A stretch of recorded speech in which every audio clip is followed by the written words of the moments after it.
The role of the President of the United States in the Iran-Israel crisis is a subject that combines history, diplomacy, military strategy, domestic politics, and international law into one constantly evolving narrative. To understand it fully, it's important to see how the presidency itself functions, how American foreign policy is shaped, and how the relationship between Washington, Tehran, and Jerusalem has transformed across decades. What makes this topic particularly complex is that every U.S. president brings not only their own personality and leadership style, but also a unique set of strategic priorities, constraints, and political realities that shape their actions in the Middle East. At its core, the United States presidency wields immense influence over the Iran-Israel conflict because of two primary factors: America's status as Israel's closest ally, and its long-standing adversarial relationship with Iran. The president serves as both the commander-in-chief and the chief diplomat. This dual role means he is responsible for setting the military posture of the U.S. in the region while simultaneously negotiating with allies and adversaries to prevent escalation. Every word, every military deployment, every sanction, and every gesture from the Oval Office can tilt the balance between war and uneasy peace. One of the key features of presidential influence in this crisis is the ability to deploy American military power. Aircraft carriers in the Mediterranean or the Persian Gulf, missile defense systems in Israel, and U.S. bases across the Middle East all fall under presidential authority. When a president orders such deployments, it sends a clear signal not just to Israel and Iran, but to the entire international community. For Israel, it provides reassurance that the United States has its back in times of existential threat. For Iran, it acts as a deterrent, a reminder that escalation against Israel could draw in the world's most powerful military. Yet the military dimension is never the whole story. Presidents must always balance the risks of escalation with the domestic appetite for military entanglement, especially after costly wars in Iraq and Afghanistan. Equally significant is the presidential power over sanctions and economic policy. Iran's economy has often been the battlefield where U.S. presidents exert the most pressure. By tightening sanctions, restricting oil exports, and cutting Iran off from global financial systems, presidents have sought to limit Tehran's ability to fund groups hostile to Israel, such as Hezbollah and Hamas. These sanctions have ripple effects across the Middle East, influencing not just Iran's behavior but also Israel's sense of security. But sanctions are not just technical financial tools. They are instruments of political messaging. A U.S. president announcing new sanctions is effectively declaring that diplomacy has reached its limits, but also signaling that war is not the preferred option.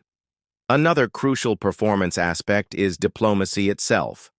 Every president must decide whether to engage with Iran directly, as happened during the negotiations leading to the Joint Comprehensive Plan of Action, or to isolate Iran completely. Engagement risks alienating Israel and its political leadership, who often view any deal with Iran as a threat to their survival. Isolation, on the other hand, can lead to Iran doubling down on its nuclear ambitions, raising the stakes for potential conflict.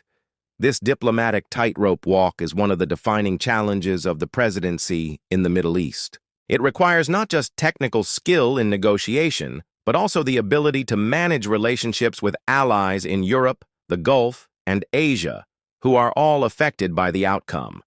Domestic politics plays an equally important role.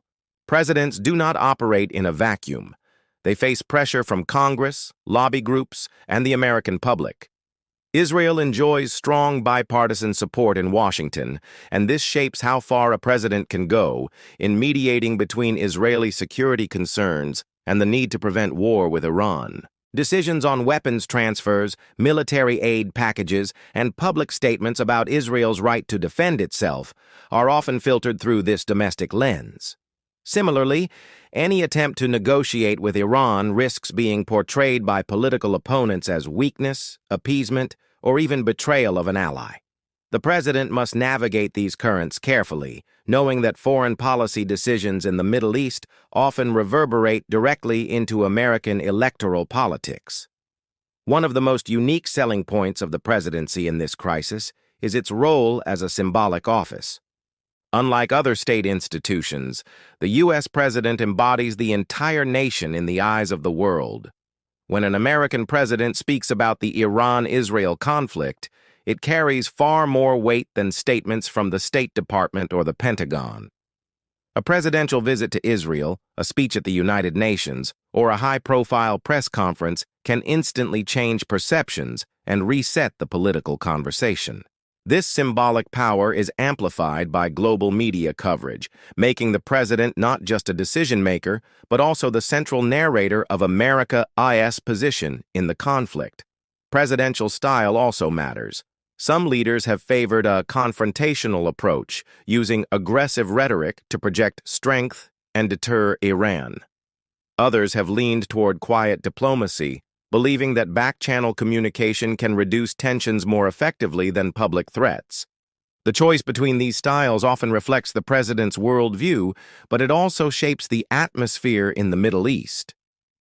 For example, fiery speeches may reassure Israeli leadership while hardening Iranian resistance.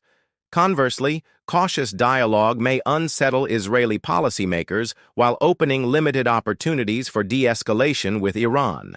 The tone set by the president therefore has practical consequences in how each side perceives the possibilities for negotiation or conflict. The president's role is not limited to direct bilateral interactions with Iran and Israel. The broader regional environment often determines the scope of presidential action. Relations with Gulf states like Saudi Arabia and the United Arab Emirates, as well as with global powers like Russia and China, all intersect with the Iran-Israel dynamic.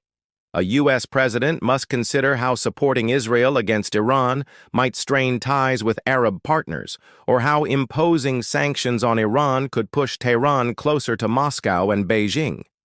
This interconnected web of considerations makes the presidential role uniquely challenging, as every move has second- and third-order consequences. Another important design element of presidential involvement in the crisis is crisis management itself. When tensions flare up, whether through rocket fire from Gaza, airstrikes in Syria, or attacks on shipping in the Persian Gulf, it is often the president who must decide how the United States responds in real time. These decisions may involve ordering military retaliation, calling for an emergency meeting of the UN Security Council, or dispatching envoys to calm the situation. The ability to make quick yet calculated decisions under pressure is one of the defining features of presidential leadership in this conflict. Mistakes can lead to escalation, but hesitation can embolden aggressors. In addition to immediate crisis management, the presidency also shapes the long-term strategic posture of the United States in the region. This includes decisions about whether to prioritize countering Iran as a central pillar of U.S. foreign policy or whether to shift focus to other regions like Asia-Pacific. Presidents who elevate the Iran-Israel conflict as a top priority often commit significant resources to military presence and diplomatic initiatives in the Middle East. Those who downplay it may reduce American involvement, leaving Israel to handle its own security challenges and forcing Iran to confront regional adversaries without U.S. mediation. These long-term strategic choices often define a president's legacy in foreign affairs. Technology and intelligence are another layer where presidential authority comes into play. The U.S. provides Israel with advanced military technology, including missile defense systems like Iron Dome and cutting-edge fighter jets.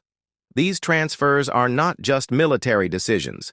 They are presidential endorsements of Israel's qualitative military edge. At the same time, U.S. presidents oversee intelligence operations aimed at monitoring Iran's nuclear program and its regional activities. Sharing or withholding intelligence from Israel is itself a powerful diplomatic tool, signaling the level of trust and alignment between Washington and Jerusalem at any given time. It is also worth noting that presidential leadership in this conflict does not occur in isolation from global opinion. America's allies in Europe, particularly France, Germany, and the UK, often favor diplomacy with Iran and are wary of escalations that could destabilize the region further. U.S. presidents must balance these allied perspectives with Israel's calls for strong action. Similarly, the broader Muslim world watches closely how the American president frames the conflict. Strong statements in favor of Israel without acknowledgement of Palestinian concerns can inflame anti-American sentiment across the Middle East, indirectly complicating the Iran-Israel issue by stirring unrest in other arenas. What makes the presidency especially central in this crisis is the capacity to shift narratives almost instantly. One administration may treat Iran as an existential threat and Israel as a sacred ally, while the next may explore avenues for cautious dialogue with Tehran and express frustration with Israeli settlement policies. These shifts can confuse allies and adversaries alike, but they also demonstrate how much the personal views of a single leader can influence global geopolitics. In this sense, the design of the presidency itself, combining symbolic, diplomatic, and military authority in one office, creates both opportunities and risks in managing the Iran-Israel conflict. Through all of this, the president's role remains both reactive and proactive. On one hand, crises force immediate responses that leave little room for long-term planning. On the other, presidents can set strategies that attempt to shape the environment before crises erupt. The tension between these two functions is constant, and it underscores why the presidency is not just another actor in the conflict, but often the single most important external factor influencing its trajectory.